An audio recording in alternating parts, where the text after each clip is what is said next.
Blood on the River, Chapter 23. The epigraph reads, What will it avail you to take that by force you may quickly have by love, or to destroy them that provide you food? What can you get by war when we can hide our provisions and fly to the woods, whereby you must famish by wronging us, your friends? That was written by Chief Powhatan, quoted in William Symonds' The Proceedings. Chapter 23. If trouble can multiply like rats in grain, then that's what our troubles do in 1609. By midsummer, Captain Smith sends word to the Wascoyot village that we are to return to Jamestown. A ship has arrived, so there's food. There's also much work to be done. We need to build houses for the new colonists. When I get to Jamestown, I'm stunned by what I see.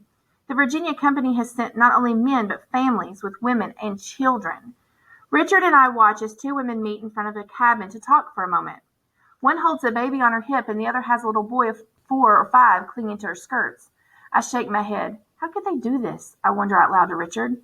It must be because no one's allowed to say anything bad about Jamestown in their letters back home, says Richard. I nod. The Virginia Company lies to them about how it's paradise here, how they'll find mountains of gold, and they believe the lies. The little boy sees us and grins around the thumb he has stuck in his mouth. I wonder if he will live through the winter. It's strange for me to be living with Englishmen again instead of Wascoyaks.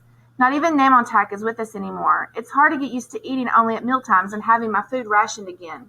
I cut the long side of my hair and go back to wearing English clothes.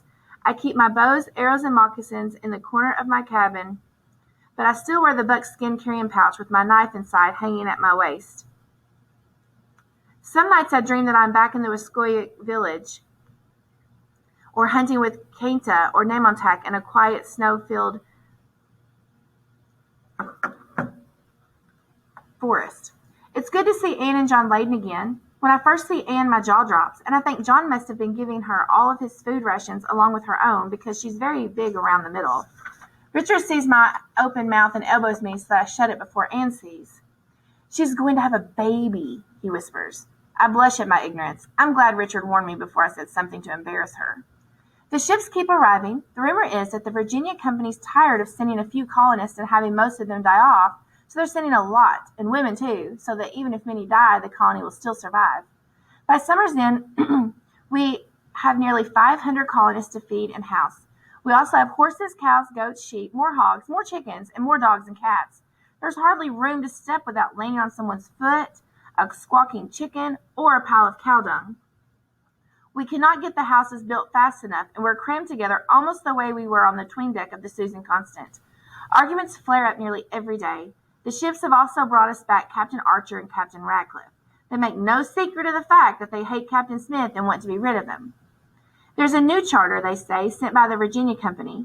The charter says instead of a president and a council, we will have one governor to rule us. That governor is, for now, Sir Thomas Gates. Then, next year, Sir Thomas West, Lord Delaware, will arrive to become our Lord Governor and Captain General. Sir Thomas Gates is on his way to Jamestown on the flagship, the Sea Venture. Step down from your office as president, they order Captain Smith. Captain Smith demands to see this new charter. Captain Radcliffe folds his arms over his chest. It's on the Sea Venture with Sir Thomas Gates, he says. You'll see it soon enough. But the days go by and the Sea Venture does not arrive. Captain Smith insists he's still our president. Now I see what it means that power's like weights in a balance, and when someone gains power, someone else loses power. This Sir Thomas Gates, our new governor, has gained power even though he's still somewhere out at sea. And so Captain Smith has lost power.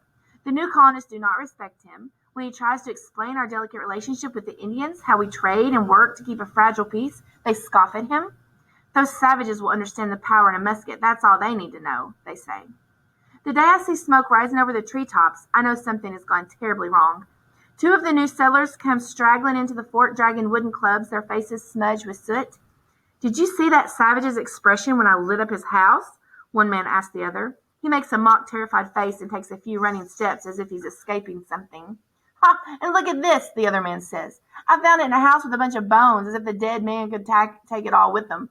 He pours out the contents of a sack. Necklaces of shiny beads, copper, and tiny beautiful shells go scattering over the ground. I stare in horror. They've robbed the Indians' temples, taken the jewels from the bodies of their dead werewolves, set their houses on fire. How many do you think we killed? One is asking the other, holding up his club and examining it. My legs go weak. The club is stained with blood. I don't stay to hear the answer, but run to Captain Smith's cabin. My throat is tight with rage, but I choke out the words. The new settlers, I say, they're killing and burning. Captain Smith marches to where the two men are still gloating, telling of their escapades to anyone who will listen. Captain Smith's glowering eyes silence the men at once. He demands to hear it all, and the men sheepishly give a full account. A group of our colonists have burned the natives' houses, stolen from their gardens, robbed valuables from their temples, beat the people with clubs, and shot them with muskets. The natives have become furious and killed some of our colonists, and so the Englishmen feel they have the right to do more killing and burning and stealing. I want to shout at them. How could they do this? They don't care that the natives have saved us from starvation over and over again. They don't care that Chief Powhatan himself saved us from freezing and hunger when all our houses burned. They have no hearts, only pride and a feeling that they are superior. They say the natives are savages, but in truth, these ignorant Englishmen are the savages. Captain Smith is as angry as I am. Are you trying to start an all-out war with the natives? He shouts. With 10,000 of them and a few hundred of us? Are you insane? I can see it in his eyes, the fury and the rage. He wants to punch something, beat someone's face in, punish the men who have done this. Then I see him do the same thing he did so long ago on the ship the day Master Wingfield ordered him arrested. He narrowed his eyes. He must be focusing his anger, I think. He's devising a plan to try to change all of this. I will go up the river and talk to the tribes these men have wronged, he says. I'll work to make peace again. If I do not, it could be the end of our settlement. Captain Smith gathers a few men to sail upriver with him in the shallop. He chooses several men who have been here since the beginning. Then two of the new settlers, both gentlemen, tell him how much they want to help make peace with the Powhatans. They badger Captain Smith to take them along. Finally, he relents. I think these two gentlemen just want to get away from our crowded fort and go exploring. Then a new thought strikes me. What if they're not just bored young men who want an adventure? What if they're under the influence of Captain Ratcliffe, Captain Archer, and the others who hate Captain Smith? What if they plan to do him harm? The morning they leave, I watch the shallop sail away. There are 6 of them in the boat, and I'm glad to see that 3 of the men are Captain Smith's trusted friends. Still, the uneasy feeling does not leave me.